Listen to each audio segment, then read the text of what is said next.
ඕල සාදරෙන් පිළිගන්නවා ෆ්ලික්සෝන් YouTube channel එකට. අදත් අරගෙන ආවේ ලස්සන මූවි එකක්. ආදරේ හා බැඳුණු ලස්සන කතාවක්. මේක ටැමිල් ෆිල්ම් එකක්. මේකේ නම මඩ්රාසි. ඉතින් වැඩි කතා බහක් නැතුවම අපි ෆිල්ම් එක පැත්තට යමු.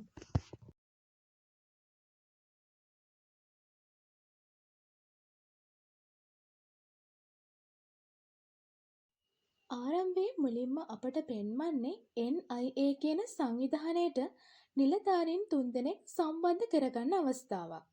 ඊට පස්සේ එයාලත් එක්කම යම් මෙහෙයුමකට පිටත් වෙනවා. එහිදී NIA-හි ප්‍රධාන නිලධාරියා මෙහෙම කියනවා. නීති විරෝධීව අවි සහ තුවක්කු සාමාන්‍ය ජනතාව අතට යන එක නවත්වන්න ඕනේ. නැත්නම් තමිල්නාඩුවේ තියෙන සාමකාමීකම නැති වෙලා පාලනය කරගන්න බැරි තත්ත්වයකට පත් වෙනවා කියලා. මෙයාලා දැන් මේ යන්නේ එහෙම අවි ආයුධ පුරවලා තියෙන ට්‍රක් රථ 6ක් වටලන්න. ඩ්‍රෝන කැමරා ආධාරයෙන් මෙයාලා දකිනවා සැක කටයුතු කන්ටේනර් එකක්. මේ හැමතැනම NIA-හි නිලධාරීන් වෙස් වලාගෙන ඉන්නවා. NIA-හි ප්‍රධානියා කෙනෙක්ට කියනවා ඒ කන්ටේනර් එක ළඟට යන්න කියලා. ඔහු එතනට කිට්ටු වෙනකොටම ඔහුට කවුදෝ වෙඩි තියනවා. එතන ඊට පස්සේ ලොකු අරගලයක් ඇති වෙනවා. ඊට පස්සේ NIA-හි ඩ්‍රෝන කැමරාවකට කෙනෙක් හසු වෙනවා. ඔහු නමින් විරාක්. එතකොට NIA-හි ප්‍රධානීතුමා හොඳටම බය වෙනවා. බය වෙලා කියනවා අපේ බලකාය මදි කියලා. විරාක් NIA සමාජිකයන්ට වෙඩි තියනවා. ඒත් එක්කම තවත් කෙනෙක් එතන ඉන්නවා. ඔහු නමින් චිරාට්. ඔහු පුදුමයෙන් වගේ විරාක් ඔයා මෙහෙ කියලා අහනවා. ඔහු කියනවා චිරාට් තමිල්නාඩුවට ඇතුළු වෙන එක එච්චර ලේසි නෑ කියලා. කොහොම හරි චිරාට් සහ විරාග් කන්ටේනර් ටික අරගෙන යනකොට NIA-හි ප්‍රධානි ඇවිත් එක කන්ටේනර් එකක් අවහිර කරනවා. ඊට පස්සේ ඒකේ තිබ්බ අවි ආයුධ ඔක්කොම පාර පුරා විහිදෙනවා. ඊට පස්සේ චිරාට් ගිහින් NIA-හි ප්‍රධානිගේ වාහනේ හප්පනවා. එතකොටම NIA-හි අනිත් සමාජිකයන් එනවා. එතන NIA-හි ප්‍රධානියාගේ පුතත් ඉන්නවා. ඔහුත් එහි සමාජිකයෙක්. ඊට පස්සේ NIA ප්‍රධානිව හොස්පිටල් එකට අරගෙන යනවා. එතනින් තමයි ෆිල්ම් එක පටන් ගන්නෙ. ඊට පස්සේ අපිට පෙන්වන්නේ රඝු කියලා පිරිමි ළමෙක් උස්ස තැනක ඉඳන් බිමට පනින්න හදනවා.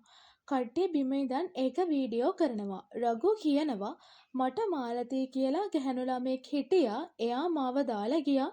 එයා නැති ජීවිතයක් ගැන මම හිතලා නැහැ. ඒ නිසා මම මැරෙන්න හදන්නේ කියලා. එයා එතනින් බිමට පනිනවා. ඊට පස්සේ එතන හිටපු අය ඇම්බියුලන්ස් එකක් නවත්තලා රඝුව හොස්පිටල් එකට යවනවා. රඝු යන්නෙත් NIA ප්‍රධානී ඉන්න ඇම්බියුලන්ස් එකේමයි. දෙන්නම හොස්පිටල් එකට යනවා. එතනදී රඝු ඩොක්ටර්ස්ලට කියනවා මාව බේරගන්න එපා කියලා. NIA ප්‍රධානී කියනවා අනේ මාව බේරගන්න කියලා. කොහොම හරි පහුවදා අපට පෙන්වනවා රඝු සහ NIA ප්‍රධානී අතර කතා බහක්. එතනදී රඝු එයාට වෙච්ච දේ කියන්න උත්සාහ කරාට ඔහුට කියන්න ලැබෙන්නේ නැහැ. ඊට පස්සේ අපට පෙන්වන්නේ චිරාට් ළඟ ඉන්න NIA සමාජිකයෙක්. ප්‍රධානට කතා කරලා ඉතුරු අවි ආයුධ තියෙන ට්‍රක් රථ 5 තියෙන ස්ථානය කියනවා.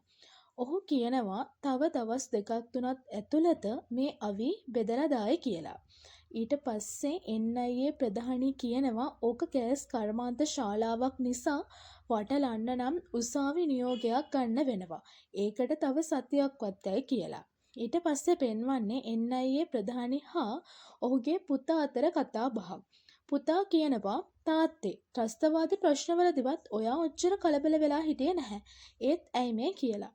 එතකොට ඔහු කියනවා අවි සංස්කෘතිය ඊට වඩා භයානක දෙයක් කියලා. ඊට පස්සේ අපට පෙන්වන්නේ NIA ප්‍රධානී එක්ක රඝු මාලතී ගැන කියන අවස්ථාවක්. එතනදී ඔහු කියනවා මම ආදරෙන් පරාද වුණ නිසා මට මැරෙන්න ඕනි කියලා. ඊට පස්සේ පෙන්වන්නේ හර්ෂ කියලා කෙනෙක් NIA ප්‍රධානී එක්ක කතා කරන අවස්ථාවක්. ඔහු තුවක්කු හංගලා තියෙන තැන ගැන විස්තර කියන්න ගත්තා. ඔහු කියනවා මේ අවි තොගය විනාශ කරන්න නම් කවුරු හරි ගිහින් ඒ ෆැක්ටරි එක ගිනි තියන්න ඕනි කියලා. ඒ කරලා ඔහු කියනවා සර් මට නියෝග කරනවා නම් මම මගේ ජීවිතය ගැනවත් නොහිතා යන්නම් කියලා. ඒ සමගම හර්ෂට කෝල් එකක් එනවා එයාගේ අම්මගෙන්.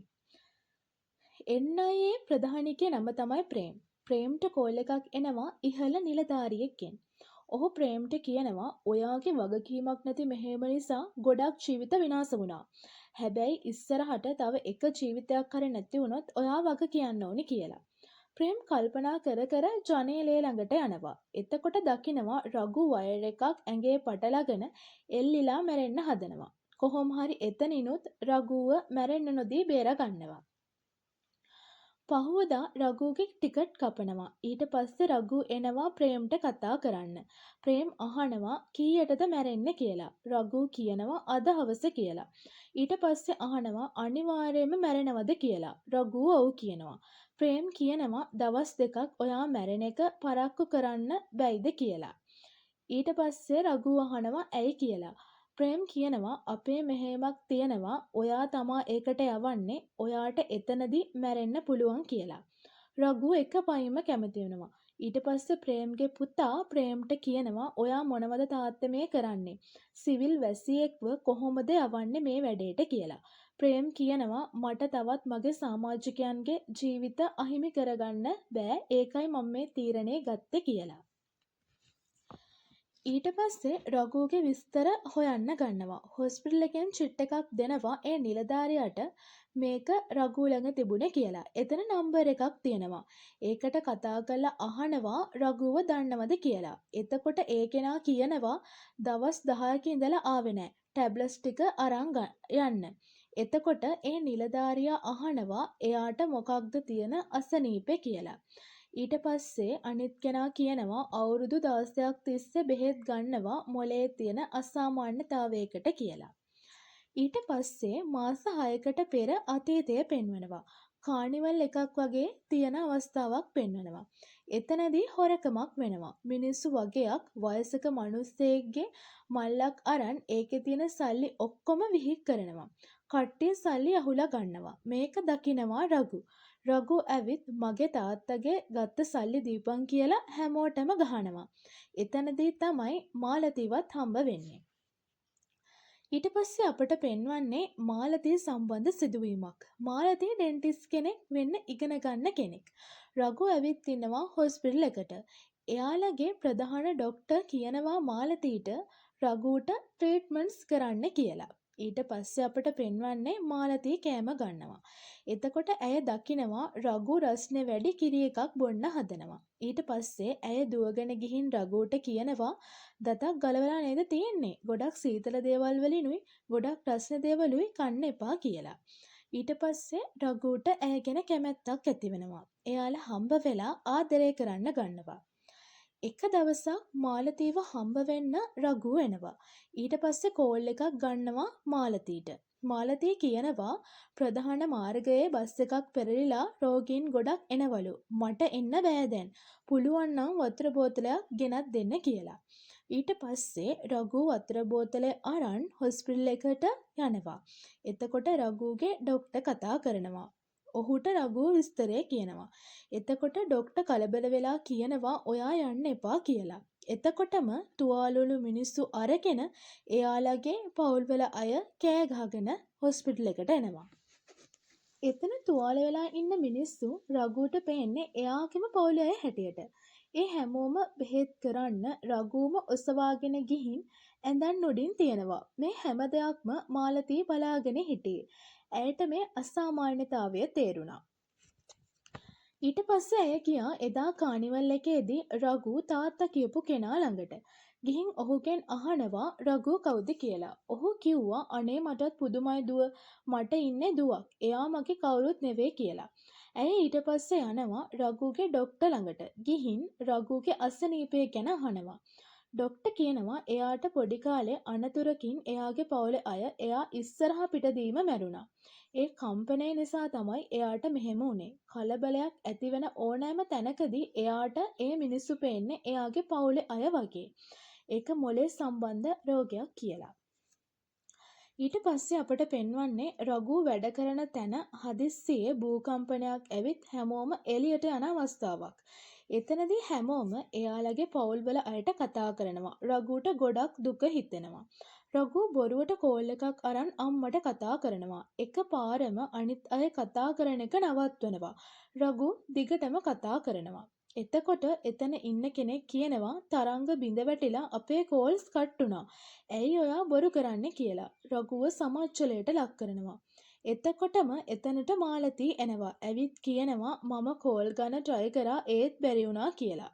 ඒ කරලා අත අල්ලගෙන හැමෝම ඉස්සරහ පිටදීම රඝුව එක්ක යනවා. ඊට පස්සේ රඝු මාලතීට කියනවා මට අම්මා තාත්තා නැහැ. අනික මට ලෙඩක් තියෙනවා කියලා. මාලතී කියනවා මම ඒ හැමදේම දන්නවා මොන දේ වුණත් මම ඔයා එක්ක ඉන්නවා කියලා. ඊට පස්සේ පෙන්වන්නේ විරාග් සහ චිරාට් සම්බන්ධ සිදුවීමක්. එයාලා කතා වෙනවා නොමිලේ තුවක්කු 100ක් හැම නගරයකටම බෙදන්න ඕනේ කියලා. මිනිස්සු මේ තුවක්කු අරන් කිසිම වරදක් නොකරපු අහිංසක මිනිස්සුන්ට වෙඩි තියන්න ගත්තා. ඊට පස්සේ පෙන්වන්නේ පාසලක ළමයෙක් තුවක්කුවක් ගෙනත් අනිත් ළමයින්ට වෙඩි තියන්න හදනවා. ඊට පස්සේ රඝු ගිහින් ඒක වළක්වන්න උත්සාහ කරනවා. ප්‍රේම් කියනවා පිස්සුද රඝු ඔය ළමයා ඔයාට වෙඩි තියයි කියලා. ඊට පස්සේ රඝු කියනවා අනේ කමක් නැහැ මට ඕනේ මැරෙන්න කියලා. කොහොම හරි එතන ඉන්න නිලධාරියෙක් ප්‍රේම්ට කියනවා රඝුගේ අසනීපේ ගැන. රඝු අර ළමයා ළඟට යනවා. ඒ ළමයා ඔහුට වෙඩි තියනවා. වෙඩි තියලා බිම වැටෙනවත් එක්කම රඝුට මතක් වෙනවා මාලතී කියපු කතාවක්. ඒ තමයි අහේතුකව එයාගේ තාත්තවයි මල්ලිවයි වෙඩි තියලා මැරුවා කියපු කතාව.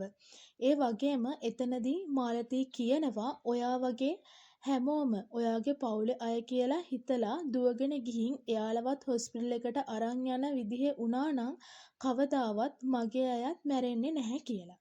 ඊට පස්සේ රඝුව හොස්පිටල් එකට එක් කරගෙන යනවා.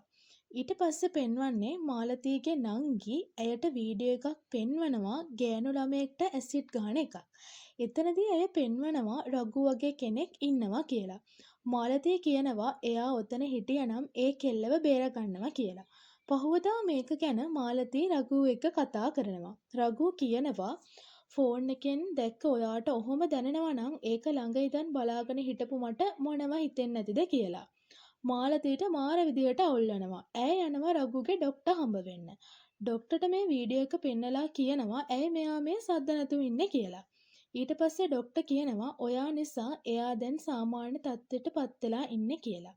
ඊට පස්සේ මාලතී කියනවා මේ ටික කාලෙට එයාට එහෙම වුණා නම් මම මීට කලින් හම්බ වුණා නම් එයා එයාගේ පවුලේ අය වගේ ගැන හිතලා අනිත් අයව බේරාගන්නේ නැති වෙයි නේද කියලා. රඝුත් එක්ක හිටියොත් එයා සාමාන්‍ය විදිහටම ඉඳලා කරදර වුණ මිනිස්සුන්ට උදව් කරන්නේ නැති වෙයි කියලා හිතලා මාලතී එයාව දාලා යන්න තීරණය කරනවා. රඝු එයාව හැමතැනම හොයනවා. ඊට පස්සේ රඝුට සිහිය එනවා. ප්‍රේම් එයාට බෙහෙත් ගෙනත් දෙනවා. ඊට පස්සේ පෙන්වන්නේ විරාග් සහ චිරාග්ට ගෑනු කෙනෙක් ඇවිත් කියනවා සිකුරාදා රෑ මේ හැම අවි ආයුධයක්ම පිටත් කරන්න ඕනේ කියලා. NIA සමාගමේ නියෝජිතයන් දෙදෙනෙක් ඉන්නවා මෙතන PC1 සහ PC2 කියලා. PC1 කතා කරලා ප්‍රේම්ට විස්තරේ කියනවා. ඊට පස්සේ රඝුව මෙහෙයුමට සූදානම් කරනවා. මේ අතරතුර NIA ටීම් එකේ ඇතුලේ කෙනෙක් විරාග් සහ චිරාට්ට මේ තොරතුරු ඔක්කොම දෙනවා. ඔහු නමින් සුදර්ශන්. ඔහු කියනවා සිකුරාදා කරන්න යන දේ ගැන NIA දැනගෙන ඔහෙන් කවුරු හරි මෙහෙටත් තොරතුරු දෙනවා කියලා. චිරාට් නිලධාරියෝ ඔක්කොම ගෙන්වනවා. PC1 නිලධාරියා කියනවා එක්කෙනෙක් මම අනිත් කෙනා මෙයා කියලා වෙන කෙනෙක් පෙන්වනවා. විරාග් වෙඩි තියලා දානවා. ඒ කරලා විරාග් කියනවා හෙට රෑම තුවක්කු බෙදා හරිනවා කියලා. ඊට පස්සේ PC2 ප්‍රේම්ට විස්තරේ කියනවා. ඊළඟ දර්ශනයේ විදිහට පෙන්වන්නේ ප්‍රේම් කියනවා සමාජිකයන්ට මෙතන ද්‍රෝහියෙක් ඉන්නවා මෙහෙමෙන් පස්සේ එයාව හොයා ගන්නවා එතකන් ඔයාලගේ ෆෝන් අපට බාර දෙන්න කියලා. ප්‍රේම් රඝුව මෙහෙයුමට යවනවා. එතනදී රඝු ප්‍රේම්ට කියනවා මාලතී කැමති විදිහට මිනිස්සුන්ට උදව් කරන්න ගිහින් මම මැරුණේ කියලා මාලතීට විතරක් කියන්න කියලා. රඝු ගෑස් කර්මාන්ත ශාලාවට යනවා. චිරාට් පාටි එක්කට ගිහින්. විරාග් විතරයි ෆැක්ටරි එකේ. සිකියුරිටි රූම් එකෙන් විරාග්ට කතා කරලා කියනවා ඇතුළු වුණු ඔක්කොම සමාජිකයෝ 776යි හැබැයි පිට වෙලා ඉන්නේ 775යි එක්කෙනෙක් ඇතුලේ ඉන්නේ කියලා. රඝුව කොහොම හරි අහුවෙනවා.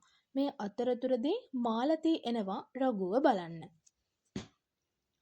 චිරාග් එක්ක රඝු රණ්ඩු වෙනවා. චිරාග් ගහන පාරකින් ගෑස් බටයක් පිපිරිලා ඒවා ආග්‍රහණය වීම නිසා ඔහු සිහිසුන් වෙනවා. චිරාග් ළඟ තිබ්බ තුවක්කුව රඝු ගන්නවා. ඒ කරලා ඔහුගෙම ෆෝන් එකෙන් ප්‍රේම්ට කතා කරනවා. ප්‍රේම් කියනවා විරාග්ට වෙඩි තියන්න කියලා. රඝු කියනවා බෑ කියලා. ඒ අතරතුර චිරාග් කතා කරලා විරාග්ට මුකුත් කරන්න එපා කියනවා. රඝු කන්ෆරන්ස් කෝල් එකක් ගන්නවා. ප්‍රේම් කියනවා මාලතී ආවා කියලා. එයාට කතා කරන්නත් දෙනවා. චිරාට් කියනවා මම මාලතීව මරනවා විරාග්ට මොනවා හරි කරොත් කියලා. රඝුට හොඳටම තරහ යනවා. ඒ කරලා විරාග්ට වෙඩි තියනවා. ඊට පස්සේ මාලතී එනවා ඩාර්ක් හවුස් එකට. ප්‍රේම් කියනවා ඔයාලට ජීවිත තර්ජන තියෙයි දවස් 3ක් විතර මෙහෙ ඉන්න කියලා. මාලතී රඝුට හොඳටම ගහනවා. බොරුවට මැරෙන්න හදනවා කියලා.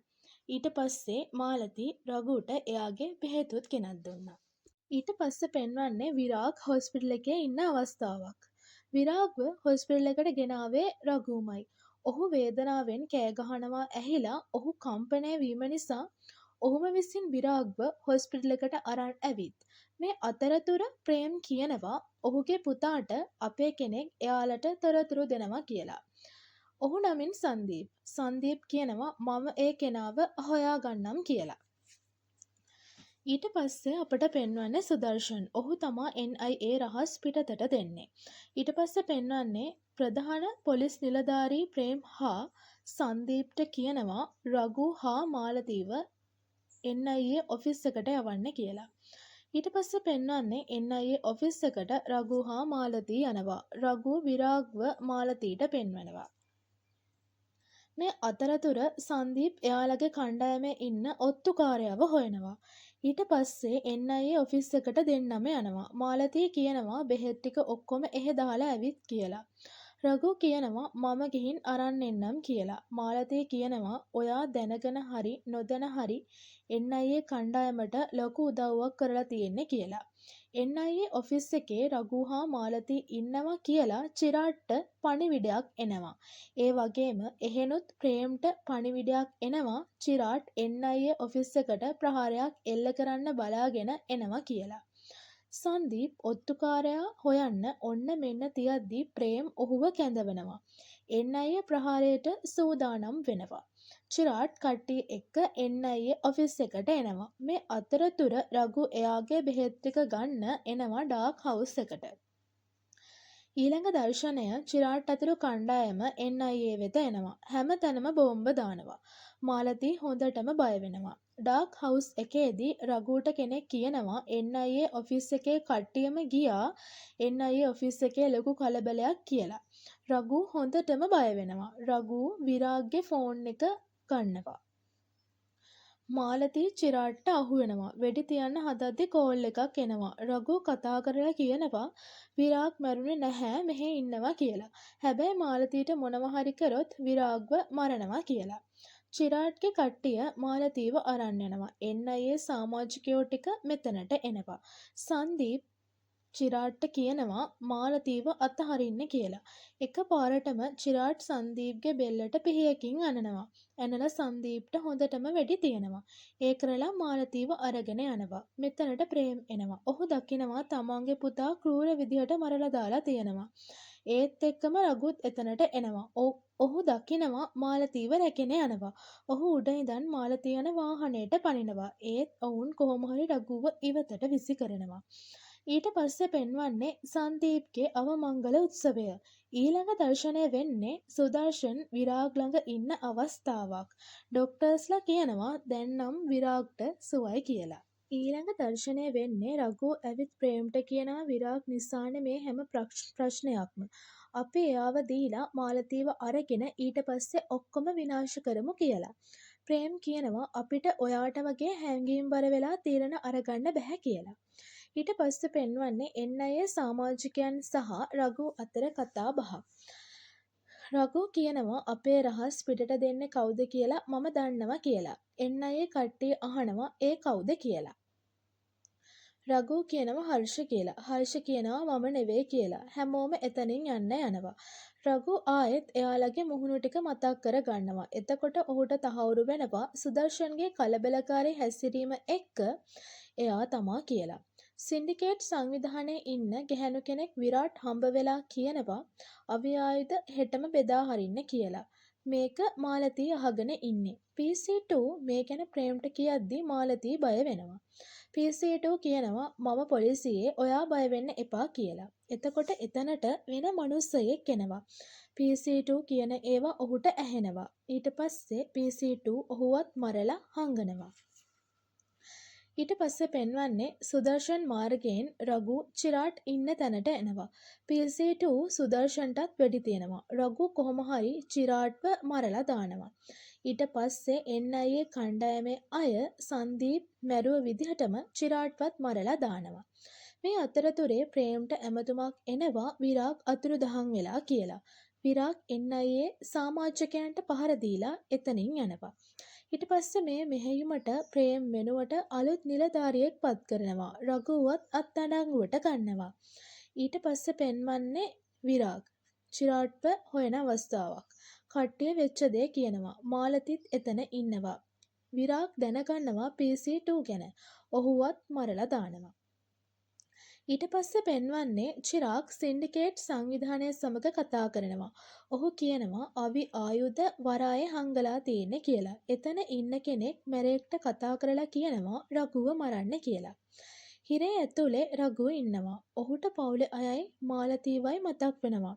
ඔහු පිස්සෙක් වගේ බිත්තිවලට ගහන්න ගන්නවා. මේ අතරතුරේ රඝුගේ ඩොක්ටර් ප්‍රේම්ට කතා කරලා කියනවා මේ උණු දේවලුත් එක්ක රඝු පරණ තත්ත්වයට පත් වෙලා ඉන්නේ. එයාව හොස්පිටල් එකට ගිහින් ඇඩ්මිට් කරන්න කියලා. ඒත් එක්කම කට්ටියක් අරන් අලුත් NIA ප්‍රධානී එනවා. ඒ කට්ටිය ගිහින් රඝුට ගහන්න හදනවා. රඝු ඔක්කොටම ගහනවා. ඒ කරලා රඝුව මරන්න ආව මැරයත් ඒ ඔත්තුව දුන්න කෙනාවත් මරලා වරායට යනවා. රඝු චිරාග් එක්ක ගහගන්නවා. ඔහු දකිනවා මාලතීව. මාලතී ළඟට දුවගෙන යනවා. චිරාග් රඝුට සිහි නැති වෙන්න ගහනවා. ඒ කරලා මාලතීටත් පාරක් ගහලා මාලතී ඉන්න දිහාට ගිනි තියනවා. මාලතීට සිහිය ඇවිත් රඝු කියලා කෑ ගහනවා. රඝුට එතකොට සිහිය එනවා. රඝු චිරාග්ට හොඳටම ගහනවා. ඒ කරලා අවි ගබඩා කරලා තියෙන කන්ටේනර් ටික මුහුදට දානවා. මේ අතරතුරේ චිරාග් මාලතීට වෙඩි තියනවා. රඝු දුවගෙන චිරාග් ළඟට ආවහම ඔහු කියනවා උඹ ඔක්කොම නැති කරා. මම උඹේ මාලතීව නැති කරා කියලා. එතකොට රඝු දකිනවා මාලතී වැටිලා ඉන්නවා. ඒ තරහට රඝු විරාග්ව මරනවා. NIA සමාජිකයොත් එනවා. රඝු මාලතී ළඟට ගිහින් අඬනවා. ඒත් මාලතී මැරිලා නැහැ. රඝුගේ අත අල්ලා ගන්නවා. ඊට පස්සේ ඇයව හොස්පිටල් අරන් යනවා. ඇයට සුව වෙලා එයාලා පස්සේ සතුටින් ජීවත් වෙනවා. ඉතින් ඔන්න ඔහොමයි ෆිල්ම් එකේ අවසානය සනිටුහන් වෙන්නේ.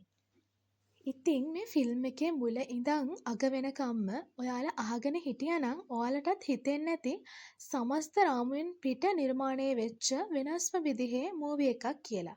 ආදරය කියන සංකල්පයත් යොදාගෙන බොහොම අපූර්වට මේ ෆිල්ම් එක නිර්මාණය කරලා තියෙනවා. ඉතින් ඔයාලට මේ ෆිල්ම් එක බලනකොට හිතුණ අදහස් පහලින් කමෙන්ට් කරගෙන යන්න. මේ වගේ ෆිල්ම් රිවිව් බලන්න අපේ channel එක subscribe කරලා තියාගන්න. ෆිල්ම් එකේ මුල ඉඳන් අග වෙනකන් අහගෙන හිටපු ඔයාලට ගොඩාක් ස්තුතියි. ආයෙත් හම්බ වෙමු.